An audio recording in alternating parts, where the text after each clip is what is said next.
Critical. আমার fire বাটনের দিকে লক্ষ্য করো, আমি একবার সোজা টান দিছি আর কিন্তু হেডশট পড়ে গেছে। তাহলে কি বুঝলা, নর্মালি ড্র্যাগ দিয়েও কিন্তু তোমরা ভালোভাবে হেডশট মারতে পারবা। আমাদের 2 নম্বর ট্রিক্সটা হচ্ছে রিকোয়েল কন্ট্রোল। তো তোমরা যদি ড্র্যাগ দিয়ে হেডশট মারতে যাও, জয়স্টিকটা যদি ধরো, তাহলে তোমরা যতবারই ফায়ার করতে যাও কিন্তু তোমাদের মাঝে মাঝে কি হয়, রিকোয়েল করে, মানে একটা গুলো ড্যামেজও দেখেন মনে হয় যে মোবাইলটাতে বাইরে ফেলাই দিই।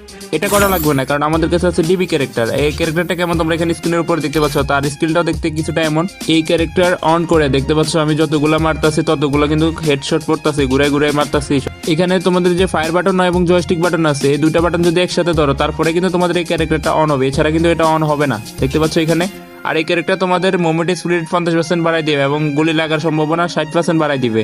এই ক্যারেক্টারটা আবার জয়স্টিক না ধরে ফায়ার করলে কাজ করে না। দেখতে পাচ্ছ জয়স্টিক না ধরে ফায়ার দিতেছে, কাজ করতেছে না, অন হইতেছে না। এই ক্যারেক্টার সম্পর্কে তোমরা কি আগে কখনো জানতা? আর এই ক্যারেক্টার সম্পর্কে কি তোমরা কখনো প্র্যাকটিস করে দেখেছো? অবশ্যই তোমরা কমেন্ট করে জানাতে পারো। তো আমাদের 3 নম্বর যে ট্রিক্সটা আছে সেটা হচ্ছে এম লোকেশন। এম লোকেশনটা আবার কি? তো এখানে দেখতে পাচ্ছ আমার এমটা বরাবর লোকেশনে ছিল মার্সি হেডশট, তারপরে এখানে আবার দেখতে পাচ্ছ এমটা বরাবর ছিল মার্সি হেডশট। ঠিক আছে গাইস, এটা কিভাবে হইতেছে? তাই আবার এখানে দেখতে পাচ্ছ এমটা বরাবর ছিল মার্সি হেডশট। সেটা তোমাদের ভালো করে দেখাই দিই। তো আমি এখানে আছি ট্রেনিং রাউন্ডে। এনিমি যখন দূরে থাকবে, এমটা একটু লাল থাকবে, তখনই তোমরা ড্র্যাগ দিবে, সাথে সাথে হেডশট পড়ে যাবে। দেখতে পাচ্ছ এনিমিটা আমার দূরে আছে, আমি এখানে নর্মালি ভাবে কিন্তু ড্র্যাগ দিতেছি। ড্র্যাগ দেওয়ার সাথে সাথে কিন্তু আমাদের হেড পড়তেছে। তো তোমরা এনিমিটাকে দূরে রেখে এভাবে ড্র্যাগ দিয়ে দেখবে তোমাদের হেডশটটা কেমন পড়ে। এনিমি যখন আমাদের সামনে থাকবে, তোমার এমটা কিন্তু এনিমির একটু ফাঁসে দিয়ে রাখবা। দেখতে পাচ্ছ আমি একটু এমটা ফাঁসে রাখছি, ড্র্যাগ দিতেছি, উপরের দিকে হেডশট পড়তেছে। তারপর আবার এখানে ফাঁসে রাখছি, উপরের দিকে টান দিচ্ছি, কিন্তু হেডশট পড়ছে। তো ইজি তোমরা কিন্তু এভাবে তোমরা হেডশট মারতে পারবা। 4 নম্বর যে ট্রিক্সটা আছে সেটা হচ্ছে হোল্ড ফায়ার বাটন। এটা এমন একটা জিনিস তোমরা কিন্তু অনেকেই জানো না, অনেক প্রো প্লেয়াররাই জানে না। ঠিক আছে গাইস, আর এখানে দেখতে পাচ্ছ আমার সামনে একটা প্লেয়ার আছে, আমি জাস্ট জয়স্টিকটার একটু ঘুরাইছি, আমার ফায়ার বাটনটার বরাবর আনছি, তারপরে হোল্ড করছি, মারছি। ঠিক আছে, তো আবার দেখতে পাচ্ছ আমার সামনে একটা প্লেয়ার, আমি জয়স্টিকটা একটু ঘুরাইছি, ঘুরার পর আমার ক্যারেক্টারটারে বরাবর করে হোল্ড করে ড্র্যাগ দিছি, তারপরে হেডশট পড়ে গেছে।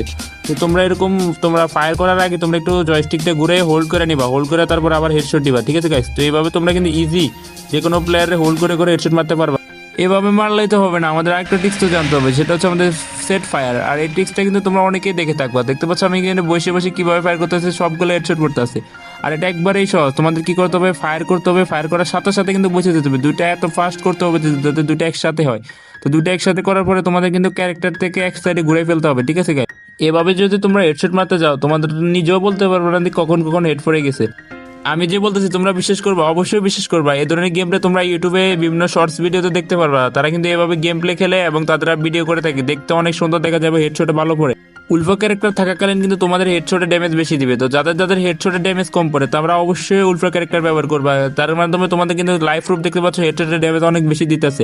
আর উলফা ক্যারেক্টারটা হচ্ছে যে এমন একটা ক্যারেক্টার যা ব্যবহার করলে তোমাদের কিন্তু হেডশটের 30% বৃদ্ধি পাবে। তো এটাই ছিল আজকের ভিডিও।